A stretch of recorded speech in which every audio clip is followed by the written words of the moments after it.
Aminao ny fahasoavana sy ny fiadanana afa amin'Andriamanitra raintsika sy Jesosy Kristy Tompo. Amen.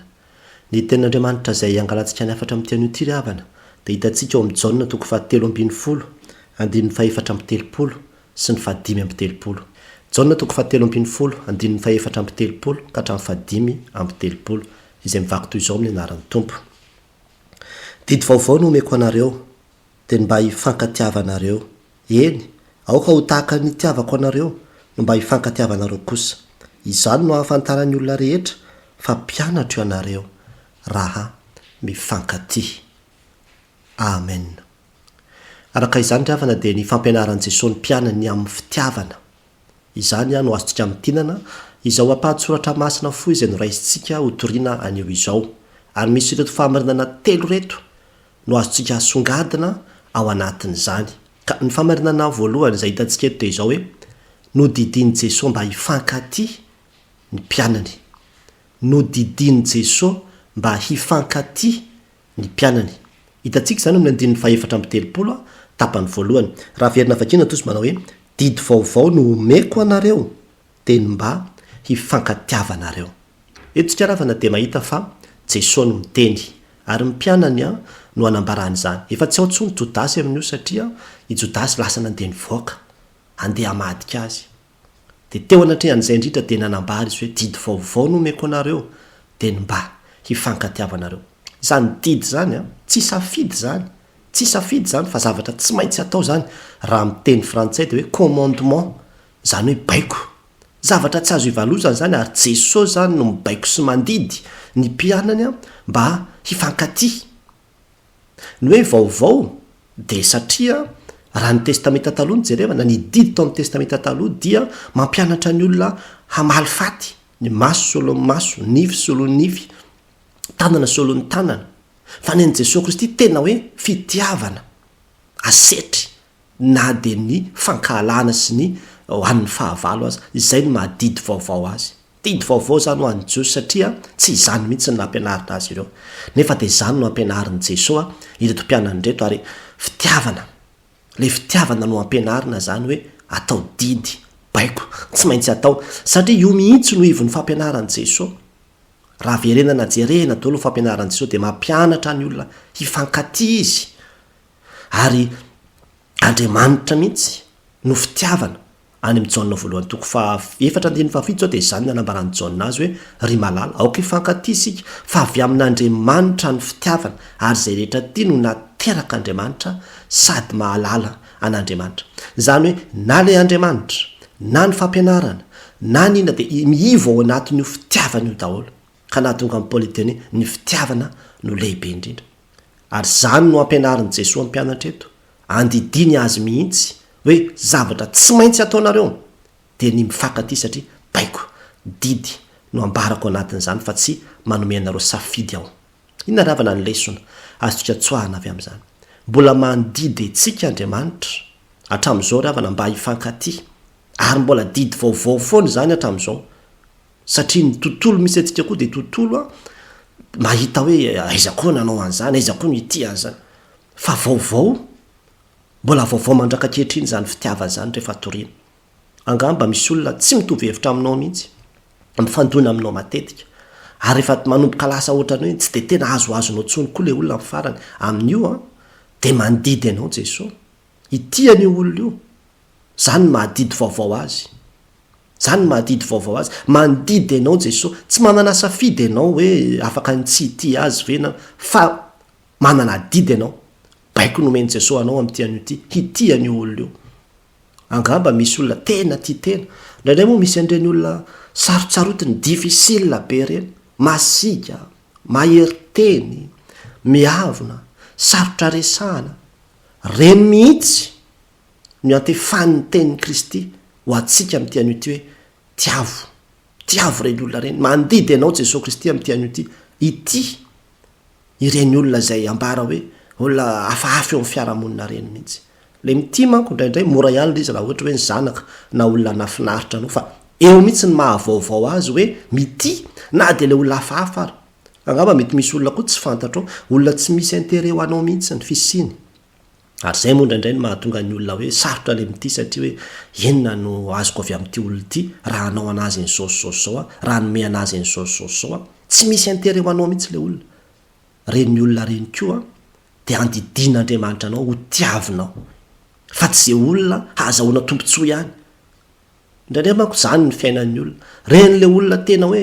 manao be na manakarena be na manakatao be dia reny ny tena ohatrany hoe akekezina mihitsy dia reny ny tena hoe tena tiako mihitsy fa raha vao olona komosomosy tsy manakatolotra dia lasa ohatrany hoe tsy dia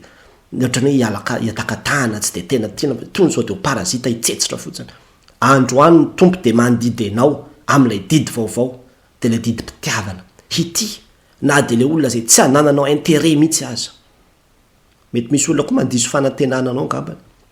nanaovanao soa nefa ny avy eo izy indray no fosanao tetsyteroa na koa nandiso fanantenananao izy fa na dia nysotranao raha tsy nataony akory dia lasa tsy te hity azo tsony ianao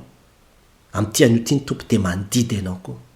mandidy anao izy ary mibaiko anao izy itiany olona fa tsy manana safidy ianao hoe afaka ny tsy hitiana tena tsy maintsy zany tena barany tena tsy maintsy mifankaty isika osy izy vitsy ihany ny tena hoe tsy maintsy ao anatin'ny baiboly fa tena tsy maintsy mifankaty isika reny olona manenjika atsika sy mankala atsika reny indrindrany eo antefany zao afatra zao amin'ity an'io ity teo anatrehan'ny fankalan'ny jodasy teo anatrehan'ny famadian'ny jodasy indrindra no ny tenenan'i jesosy azao teny zao hoe didy vaovao no omeko anareo dia mba hifankatiavanareo ary zany koa no ambara amintsika amin'ity an'io ity ny fanontaniana mipetraka amiko sy aminao ary zany dia izao hoe renao ve ny antso ny tompo miantso anao ity amin'ny alalan'izao afatra izao mitaonanao ary havana tsy ho be ady hevitra na ho be fandavana na ho be resaka fa tonga dia anaiky tsotra fotsiny ampahatsorana izany baikon' jesosy zany ka anaiky hoe tompo vonina ary ahy raha zay ny takinao raha zay ny tadiavinao dia vonina nefa ny mora havana tena sarotra io mora mpitenenana ihany zany rehetrarehetra zany ary ohatrany hoe mora no mitanisa azy fa ny miainana zany tena sarotra mihitsy ary zany indrindra no antony amezan'andriamanitra antsika ny fanahany fa raha ny fanahan'andriamanitra no mitoetra ao anatintsika le fanahy dia ny vokatry ny fanahany dia fitiavany ny fanahan'andriamanitra ny mampitoetra ny fitiavana ao anatintsika zany ny ambaran'ny tenin'andriamanitra ny amin'ny Galatiana 4 ka raha ny fanahan'andriamanitra ny tena mitoetra ao anatintsika mitarika atsika dia vitantsika izany aza mandeha amin'ny herin'ny tenanao fa tsy vitanao zany ny famarinana faharoa zay hitantsika tokoa nefa dia zao hoe tahaka ny tiavako anareo no aoka hifankatiavanareo koa ho Jesosy tamin'ny mpianany tahaka ny tiavako anareo no aoka hifankatiavanareo koa ho Jesosy tamin'ny mpianany hitantsika izany eo amin'ny andininy fa 4:30 tapany faharoa raha verina vakina tozy manao hoe eny aoka ho tahaka ny tiavako anareo no mba hifankatiavanareo kosa eto ravana dia hitantsika fa manome ohatra Jesosy satria mety antany zany ny mpianatra hoe ahoana ny ahatanteraka an'izany ahoana ny fomba hanaovanay an'izany fitiavana zany dia Jesosy hoe tahaka le teny hoe tahaka dia manome modely izy zany alaina tahaka manome ohatra izy zany alaina tahaka ka ilay fitiavana zay ny tiavany Jesosy reto mpianatra reto zany no asiny eritreretin'ny mpianatra dia alaina tahaka ahafahan'izy ireo koa mba mifankaty ary raha ohatra ka raisina tsotsotra zany hoe inavy moa zany hoe nataony Jesosy hoan'ny mpianany zany ny voalohany amin'izany zao ohatra dia mamela heloka Petera zao dia anisan'ny tena hoe nandahany Jesosy mihitsy ary tena mafy ane zany hoe olona tena akaiky anao no mirenie mandaa hoe tsy mahalalanao akory menatra ny aminao ary ny telo mandaa tsy mahalala ao anatin'ny fotoana sarotra ianao no ilaozany ao anatin'ny fotoana sarotra ianao no mamadika anao izy nefa dia izao namela heloka amin'ny Petera izy ary mbola nanome fitokisana tamin'ny Petera izy zany le fitiavan'i Jesosy zany fitiavana mamela heloka ny fitiavan'i Jesosy koa dia le fitiavana manompo reto mpianatra reto ane dia ny sasany ny tongotro ireo nefa izy tena tompo izy ny mpitarika dia izy ny nandeha niosina malotona no asan'ny tongotro ireo mpianatra ireo ary na dia ny tongotro Jodasy le ramadika azy mba voasasa tao koa zany le fitiavan'i Jesosy ny mpianany le fitiavana tena manompo mihitsy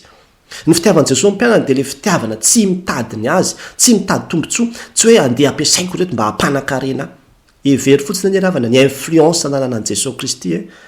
raha ireo olona 10,000 ireo nasiany nandoha vola kely avy daholo fotsiny raha ohatra zany am'izao fotoana zao asina mame 1 euro avy daolo fotsiny de 5 000 euro any zany efa volabeny zany indray mandeha mampivory vahoaka fotsiny izy zany de efa mety mahazo 5 000 euro raha ohatra ka hoe 1 euro zany ohatra volabeny ny azony am'zany raha sy fa tsy nataony nampanakarena azy mihitsy fa tena nizara mamaimpona na nome mamaimpona tsy nitadiny azy tsy nitadiny hoe ho anakarena na nytoy izao mihitsy fa tena nanao tamin'ny fitiavana ny zavatra ary ny tena zava-dehibe indrindra raha zany fitiavan'i Jesosy zany de le hoe manolotra izay sarobidy indrindra izy teo amin'ny azy fijaliana fa toy izao no nitiavan'Andriamanitra n'izao toy izao nomeny ny zanany nomeny atao inona nomeny mba ho solovona ny olona teo ambony azy fijaliana zay le fitiavana manolotra ny aina izay manao sakrifisy manolotra ny sarobidy indrindra izany lay ohatry ny fitiavan'i Jesosy Kristy ary zany ny ampianarin'i Jesosy ny mpianatra hoe tokony mba ataonareo kely ihany reo ny tany sainareo fa be dehibe mihitsy rehefa jerevana ny fampianaran'i Jesosy Kristy fitiavana manolotra ny sarobidy indrindra fitiavana mamela heloka fitiavana tsy mitadiny azy fitiavana manompo zany no ohatra velona napetraka Jesosy ho alain'ny mpianany tahaka inona ravana ny lesona azy toka tsoahana avy amin'izany ny fitiavan'Andriamanitra ravana de tsy sentiment io fa tena action zany le fitiavana akape ary raha tena manaraka an' Jesosy tsika de ndao hoe ataontsika koa zay rehetra nataony ianarantsika zay nataony angamba ianao ny anisan'ny olona tsy mahafoy mihitsy afa-tsy ho an'ny ankonanao ihany ho an'ny zanako ianao mahavita mahafoy ny rehetrarehetra mihitsy fa raha vao olona tsy fantatrao de ohatra sarotra be na de ataoko hoe ame akanjo azy de tsy maintsy le akanjo efa rovidrovitra afaka mba manome akanjo vaovaovy ianao tahaka ny anomezanao ny zanakao ho an'le olona zay tsy fantatrao na eo ambadiky ny tranonao savy ny tsy maintsy hoe ny an'ny zanako ny vaovao fa ny an'ny olona tsy fantatro tsy maintsy nitota foana ihany eo mihitsy le ahitana le tena fitiavana eo le ahitana tena fitiavana eo amin'ny fahafoizana io ny fahafoizana ny tsara indrindra ny fahafoizana zay sarobidy indrindra ao anatin'izany ny fotoana ao anatin'izany ny talenta ny vola ny zavatra rehetrarehetra eo no ahitana le tena fitiavana satria ny fitiavana de manome fa toy izao no nitiavan'Andriamanitra nomeny ary zany ny tiany Jesosy ifankatiavantsika manolotra ny tsara ho an'ny hafa tsy zay sombitsombiny na ny ratsiratsy fa zay tsara tahaka izany koa amin'Andriamanitra angamba eo anatrehan'le olona nandiso fanantendananao manenjika anao lay tsy tianao manilika anao sy mankahalanao reny ny tena fitiavana zay itaoman'Andriamanitra antsika sy andidiny antsika eo de izao hamela heloka an'ireny olona reny hanome fitokisana foana an'ireny olona reny de tahaka nataony tamin'ny Petera zany mamela heloka na aseho an'ireny zany teo ambony azy fijaliana mamela ny helony izy fa tsy fantan'izay ataony reo olona zay niantsoantsony fanomboana azy reo ihany reo no niantsoantsony koa famelan-keloka zany no mahatonga niratsika hoe fitiavana toy ny an'ilay Jesosy fitiavana mandresy fahotana fitiavana mandresy fahotana zany no fitiavan'i Jesosy ka zany no ampianariny antsika koa afaka nandresy fahotana ve tsika eo anatrehan'lay ditran-janaka na ny ditram-bady na ny fahotana zay nataon'ny olona akaiky ianao taminao afaka ny amela heloka avenao ka andresy zany fahotana zany satria izany ny didy ampianarin'i Jesosy atsika toy mba hifankatia indraindray moa havana raha misy patsa zany ny tena fanaon'ny olona namana raha misy intérêt araka le fanambara teo aloha teo mijery zay afaka hanonotra sy afaka hanome koa andaontsika ravana tsy andry tambiny satria zany no ampianarin'i Jesosy eto ny fitiavan'i Jesosy de le fitiavana tsy mitadiny azy manome fotsiny tsy miandry valiny tsy miandry fisaorana tsy miandry fankasitrahana tsy miandry ny zona zao hoe ho voatonina ve ny anarako sa tsy ho voatonina ny anarako indraindray moako zany raha raha be mihitsy zany amin'ny toerana sasany amin'ny olona sasany rehefa tsy voatonina ny anarany tao anatin'ny fisaorana teo tsika hoe ny fitiavan'i Jesosy de fitiavana tsy miandry anarana voatonina zany ny fitiavan'i Jesosy de fitiavana tsy miandry caméra ahitana azy zany ny fitiavan'i Jesosy de fitiavana tsy mitady voninahitra na mitady terasilaza fa fitiavana tsotra manome fotsiny de izay no ampianarin'i Jesosy atsika zany ane ny pratika an'le izy le didy zay nambara tamin'ny famaritana voalohany teo ohatr' zany ny pratika an'le izy manome fotsiny tsika de tsy miandry na inona na inona fa Andriamanitra tsy mba tsy marina ka nadiny ny asa sy ny fitiavana zay aseho anareo ny apôstôly Paoly tsy Andriamanitra tsy mba tsy marina fa hitany daholo ny zavatra rehetra asehontsika ary mamaly ny olona araka izany Andriamanitra angamba ianao hatram'izay le olona nytompotompona foana reny olany nomena foana ny karakaraina foana ny tena fitiavana ry havana de midiny eo ambonin'io seza fanompotompona anao io anao de manompo ny hafa ihany koa mikarakara ihany koa miosina ihany koa ao anatin'io toejavatra sarotra samy hafa io de zany no ampianaran'i Jesosy atsika zany no tiany Jesosy iainantsika le fitiavana ao anatin'ny fiangonana tena azonao atao tsara ny manompo apetrao daholo aloha zay kaskety misy ianao any amin'ny fiarahamonina any mety directeur général ny poste misy ianao rehefa tonga amin'ny fiangonana mandehana mandrehatrafo mandehana mikopa kaferiana any ary mandehana miservira fa tsy hoe za zao de za eto ihany ny place de iza no mba hiservira anazy zao tsy fitiavanao am' Jesosy Kristy zany ny fitiavanao am' Jesosy Kristy zay asiana alaitsika tahaka de mahavita hatramin'ny manasa tongotra zany ny fitiavana zay ampianariny antsika ny fanontaniana mipetraka amiko sy aminao ary zany de izao hoe vonina ve ianao hianatra am' Jesosy am'izany atao hoe fitiavana zany mitaonanao ary havana tena ilamina nety izao tontolo izao ty raha izany no ampiarina tena milamina mipetraka daholo ny basy raha ohatra ka izany no ampiarina tsisy ny fankahalana ary tena hoe tsara ne zany fampianarana entin'i Jesosy Kristy zany no ampianarina atsika ary zany ny voizina ho an'ny kristianina izany no ampianarina atsika kristianina mba hifankatisika hifanohana isika ary tena hifanampy isika hanome zay azo atao rehetra mihitsy izany no hitomana anao am'ty an'io ty ary ambarako ihany fa sarotra io ao anatsika eo manko efa misy fitiavan-tena mihitsy efa hoe ny ay ihany ny asiny manodidina ay ihany ny interehako ihany zay mahasoa ihany zay foana ny ao anatsika eo zay hitombony ny arenako ihany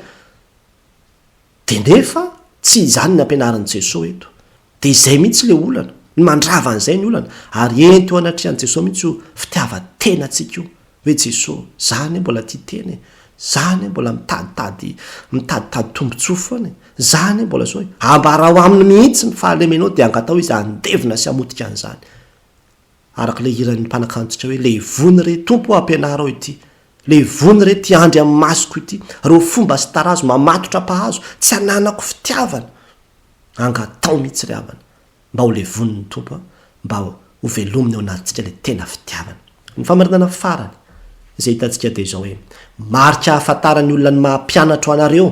ny fifankatiavanareo ho Jesosy tamin'ny mpianany marika ahafantarany olona ny mahampianatro anareo ny fifankatiavanareo ho Jesosy tamin'ny mpianany hitantsika zany amin'ny andininy fa 5:30 raha verina vakina tozy manao hoe izao no ahafantarany olona rehetra fa mpianatro anareo raha mifankaty eto ravana de hitantsika indray fa tamin'ny voalohany zany de nahitsika hoe inona le abaiko de tamin'ny faharoa de nahitsika manao hoe ahoana no atanterahana ny baiko io ary am'izao fahatelo zao tsy de mahita hoe inona no antony inona ny antony hanaovana zany rehetrarehetra zany what how why raha miteny anglisy izy zany de zay zany ity tapany fahatelo ity zany de milazany hoe pourquoi nahoana satria fijorona vavolombelona eo anatrehan'izao tontolo zao zany zay ny tiany Jesosy ambary eto hoe ho hitan'ny olona zany le fifankatiavanareo lay fandeferanareo lay fanetretena lehibe anananareo lay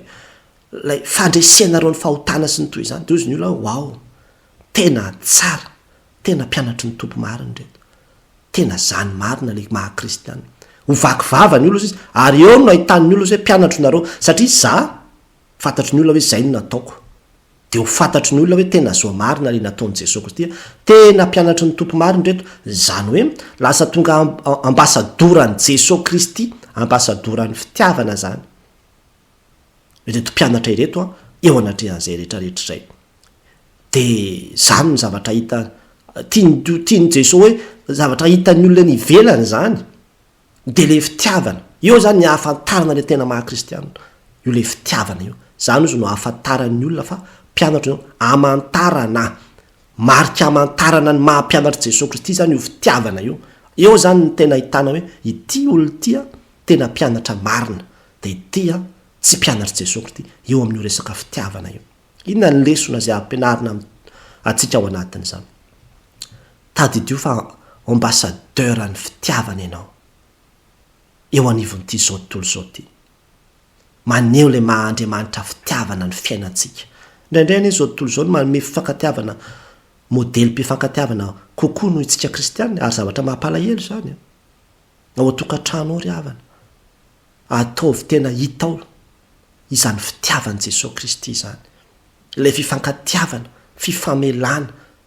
eo anivony ary tena tokony voizina ao anatin'ny tokantrano zany fifankatiavana zany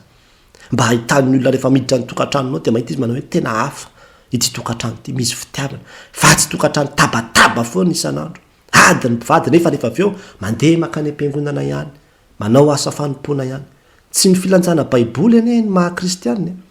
fa le fiainana andavanandro mihitsy manahoana hitan'ny olona ianao ve isakariva mifamaly mitabataba foana raha-pitso ve anao dia andeha hitory filazany tsara amin'ireo ambadiky ny tranonao dia andeha ino anao ve zareo hanaraka anao ve zareo fa rehefa hitany milama tsara amin'ny fifankatiavanareo mba malina izy ny amin'ny hoe fa isanao Andriamanitra ivavahanareo sy tomponareo ary arahanareo reto fa hafa mihitsy ny fifankatiavanareo reto any am-piasana any ao anatin'ny fifanenjehana ao anatin'ny toeram-piasana io adylay fifampiandanina io ianao dia ambassadeur ny fitiavana nitsanganao mpampiavana mihitsy anao ary mpaniranyirana fa tsy miandany de lasa makahala ihany koa de manao fahavalo ny hafa de izao zao de miditra ao anatin'le jeu any devoly mihitsy tsika indraindray miditra tsika tsia aza miditra ao anatin' zany fa itsika ane de ambassadeur ny fitiavana ao amin'ny sehatra rehetrarehetra mihitsy mampiavana anao jaratsika sambatra ny mpampiavana ao izy fa izy natao hoe zanak'Andriamanitra ary eo anatin'ny fiangonana indraindray ny ravana moramora kokoa raha mandamany ady ny Ukraine sy ny Rosiana noho ny mandamany ady mpiangonana tena miteny amintsika roa taona telo taona de ilamina fa ny ady mpiangonana indray tsy milamina mihitsy mampiripiry folopolo taona ny maro miady tsy mety mifandray ny fiangonana miady tsy mety miara-miasa ny fiangonana ary zany tena sarotra zany zao tontolo zao reny mpanakantony zao tontolo zao reny miara-miasa foana reny miara manao zavatra foana fa raha vao hoe ao amin'ny kristianina sahirana sarotra satria indraindray ny anareo batisanjaza ny anay batisan'olon-dehibe zany de efa olana be tsy hifandraisana mihitsy sarotra nefa de zany no ampianarany tompo antsika tsika tokony mifankaty satria eo no ahitan'ny olona hoe tena mpianatra Jesosy io ady lasa vorovoro ao am-piangonana io tsy fijorona vavolombelona mihitsy ana io tsy fijorona vavolombelona maha-kristianina mihitsy io enatra ho an'ny fitoriana filazantsara zany enatra zany ary mila tandrovana toy ny anak'Andriamaso mihitsy ny firaisan'ny fiangonana tsy ho simba ary mitandrina an'izany sika mba hisiny ny fifankatiavana ary tena tokony tandrovana mafy ka eritreretina mihitsy hoe ahoana ny isian'ny fampiraisana atao anatin'ny sampana atao anatin'reto fiangonana reto moa zany ve nambarany tenin'Andriamanitra aoka tsika hifampandinika ao sisy ampandroso ny fitiavana sy ny asa tsara ny fitiavana aloha no hifampidinina ahoana ny ahafahana mampandroso ny fifankatiavana zay vao ny asa tsara mba ahafahana tena mampandroso ao zany ary eo no ahitan'ny olona hoe way tena hafa mihitsy ny fifandraisany reto mifankaty be mifanohana be mahafinaritra be liana ny olona anaraka satria nataon'Andriamanitra ho fitaratra sy modely ny kristianina amin'izany fitiavana zany eo zany no marika amantarany olona le tena mahampianatra ny tokoa atsika marika isika ka rehefa hitan'ny olona fa tena ao le fifankatiavana de hitan'ny olona hoe zany marina le filazany tsara ny fitiavana izay toriana sy ambara ny fantaniana mipetraka amiko sy aminao ary zany de izao hoe eo anivon'ny toerana izay misy anao io olona mitondra fitiavana ianao sa mitondra fampisarahana mpiandany sy mpanaratsy ianao sa anisan'ny olona mpampiavana sy mandamina ny olona ao anatin'izany toe-javatra samy hafa zany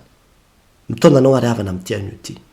angatao mihitsy angatao ny tompo mba hameno antsika amin'ny fitiavana fa mahantra fitiavana any antsika ary moa tsy zava hoe nahatonga ny hiran'ny firana FFPM ry Jesosy aloha raninaina zay fotom-pitiavana ny fona hitony tany maina fenoy fitiavana ahidino ao ny tena aina mba hampifankaty anay fandraho tonga verimaina ny fitiavana ao anay ny asoparana levony solo fitiavana ny lolo-po ampijanony ho va fihavanana lay fo malanky mankahala atao tonga tia namana hampianaro alala ny didy mpitiavana tena marina zany hangatao zany tiavana mba tsy ho irairaina fotsiny nambara fotsiny hoe fitiavana lehibe indrindra nefa rehefa tena iainana tsy izany akory ny misy fa ny fankahalana no manjaka manao antsoava ry havana am'izao afatra izao ety am-pamaranana aza manaiky ho zarazarany ny antoko politika isika aza manaiky ho zarazarainy ny loko tsy mitovy isika ny volokoditra, aza manaiky ho zarazarainy ny fiaviana, aza manaiky ho zarazarany ny farim-piainana, aza manaiky ho zarazarany ny antoko-pivavahana, fa andao hifankaty isika. Fa zany no ampianaran'i Jesosy atsika hoe didy vaovao no omeko anareo dia ny mba hifankatiavanareo. Aoka ho tahaka ny tiavako anareo ny mba hifankatiavanareo kosa. Ary zany no afantarany olatra fa mpianatra ianareo raha mifankaty. Raha fitinina zay rehetra nambara teo dia izao voalohany nodidiny Jesosy mba hifankaty ny mpianany. Mbola mipetraka hatramin'izao andro ankehitriny izao zany didy zany. Mandidy ianao Jesosy hity, tsy safidy io fa didy. Faharoa, tahaka ny tiavako anareo no mboka mba hifankatiavanareo koa ho Jesosy tamin'ny mpianany. Misy modely io fitiavana io, modely arahana fa tsy arak'izay itiavantsika sy maharesy lahatra antsika nanaovana azy, modely mpitiavan'i Jesosy Kristy dia le fitiavana manolotra ny sarobidy indrindra, mamela heloka, tsy mitady ny azy, manompo. Izany no mila ampiarina. Ary ny farany, marika hafantarany olona mampianatra anareo ny fankatiavanareo ho Jesosy tamin'ny mpianany. Mbola marika hatramin'izao koa ry havana. Aseho hoe mihitsy hoe izao zany atao hoe kristianina zany. Izao zany atao hoe fiainana ao amin'ny Kristy zany. Fiainana mifankaty zany. Fiainana mifamela heloka zany. Fiainana mifandray zany. Voizo hatrany ny fifamelan-keloka sy ny fihavanana eo amin'ny sehatra rehetra izay misy ianao fa ambassadeur ny fitiavan'i Jesosy Kristy ianao eo amin'izao tontolo izao. Ho an'Andriamanitra rerany voninahitra. Amen.